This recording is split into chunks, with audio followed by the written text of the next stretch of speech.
छूटी ना, सुन केहू के तोड़ल से टूटी ना।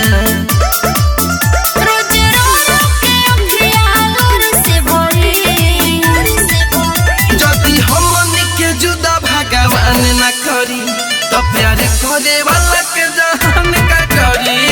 हमनी के जुदा भगवान ना करी तो प्यार करे वाला के जहान का करी।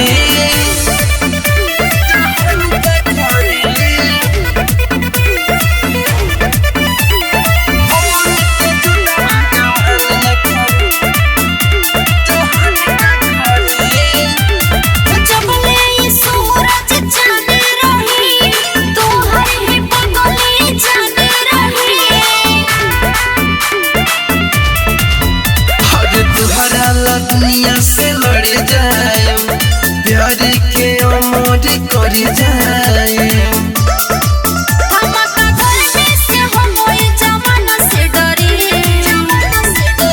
जदि हमनी के जुदा भगवान ना करी तो प्यार करे वाला के जहान का करी।